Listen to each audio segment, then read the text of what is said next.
श्री स्वामी समर्थ. घरात देवघरात महादेवाची पिंड ठेवावी, मूर्ती फोटो नाही. घरात देवघरातील पिंडीवर नाग नसावा, तथा नंदीही नसावा. पिंड साधी दगडी असली तरी चालते, मात्र शक्यतो पितळेची नसावी.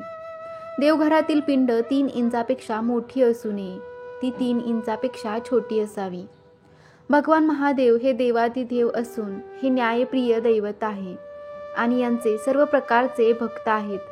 आणि जसे देव, दानव, यक्ष, किन्नर, भूत, प्रेत, पिशाच आणि इतरही अनेक योनी जीव महादेवास भजतात आणि जिथे महादेवाची मूर्ती फोटो असतो तिथे त्यांचे सर्व भक्त उपस्थित होतात. ज्योतिर्लिंगाच्या ठिकाणी तथा महादेवाच्या पिंडीला संपूर्ण गोल प्रदक्षिणा करीत नाहीत, तर अर्धी प्रदक्षिणा करून नमस्कार करतात. कारण उत्तर दिशेला वरील सर्व भक्तांचा अदृश्य रूपाने उपस्थित असतात. तथा उत्तर दिशेने महादेवाच्या पिंडीवर जलाभिषेक घातलेले पाणी तीर्थरूपाने वाहत असते. ते ओलांडून गेल्याने पातक लागते. महादेवाचा फोटो अथवा मूर्ती फक्त स्मशानात असते. देवघरात महादेवाचा फोटो अथवा मूर्ती नसावी. मानवाला पिंड पूजन सांगितले आहे.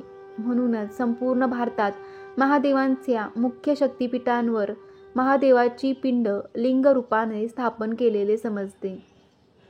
12 ज्योतिर्लिंग ही लिंग म्हणजेच पिंड रूपाने आहेत. यातून संपूर्ण विश्वाला वैश्विक ऊर्जा मिळते. महादेवांना नित्य शुद्ध पाण्यासह रुद्रसूक्त पठण करीत जलाभिषेक करावा. महादेवांना जल अतिप्रिय आहे. एखाद्याने महादेवास जल अर्पण केल्यास ते त्यावर खूप प्रसन्न होतात. महादेवांना मनापासून मोठ्या संख्येने एकत्र येऊन सामुदायिक जलरुद्राभिषेक केल्यास विपुल पर्जन्यमान राहते. गुरुचरित्रात असे म्हटले आहे की नित्यच्या रुद्राभिषेकाने दीर्घायुष्य, आरोग्य मिळते आणि अकाली मृत्यू टळतो. श्रीमद भगवद्गीतेत म्हटले आहे की महादेवाची नित्य नियमित रुद्राभिषेकाने सेवा केल्यास घरी अखंड लक्ष्मी वास करते आणि त्या भक्तांच्या घरी अखंड श्रिया राहते आणि सर्व सुख समृद्धी वाढून सर्वत्र कीर्ती पसरते. हर हर महादेव या 7 वस्तू भगवान शंकरांना कधीही अर्पण करू नका. का तर जाणून घेऊया. भगवान शंकराविषयी थोडीशी काळजी बाळगण्याची गरज असते.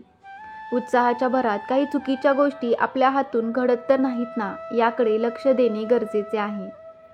खाली दिलेल्या या गोष्टी भगवान शंकरांना कधीही अर्पण करू नका. 1. शंख. शिवपुराणानुसार भगवान शंकरांनी शंखचूड नावाच्या असुराचा वध केला होता. तो भगवान विष्णूचा भक्त असल्याने त्यांची आणि लक्ष्मीची शंखाने पूजा केली जाते. 2. हळद कुंकू. भगवान शंकर आजन्म वैरागी होते, त्यामुळे शृंगारासंबंधी कोणतीही वस्तू त्यांना अर्पण केली जात नाही. हळदीलाही सौंदर्यवर्धक मानले जाते, त्यामुळेच हळद आणि कुंकू भगवान शंकरांना अर्पण केले जात नाही. या गोष्टी भगवान विष्णूंना अर्पण केल्या जातात. 3. तुळशीपत्र. असुरांचा राजा जलंधर याच्याविषयी असलेल्या एका कथेनुसार त्याची पत्नी रुंदा तुळशीचे रोपटे बनवून गेली होती. भगवान शंकरांनी जलंधराचा वध केला होता, त्यामुळे भगवान शंकराच्या पूजेत तुळशीपत्र न वापरण्याचा पण वृंदाने केला होता. 4. नारळ पाणी. नारळाच्या पाण्याचा भगवान शंकरावर अभिषेक केला जात नाही. नारळाला लक्ष्मीचे रूप मानले जाते, म्हणून शुभ कार्यात नारळाचा वापर करून त्याचा प्रसाद म्हणून वापर केला जातो. पण भगवान शंकरांना अर्पण केलेले पाणी निर्माल्य होते. 5. उकळलेले दूध. उकळलेले दूध किंवा बाजारात मिळणारे पॅकेटमधील दूध कधीही भगवान शंकरांना अर्पण करू नये. त्यापेक्षा गंगाजलाने अभिषेक करा. बाजारात मिळणारे पॅकेटमधील दूधही उकळलेलेच असते, त्यामुळेच त्याचा वापर करणे टाळावे.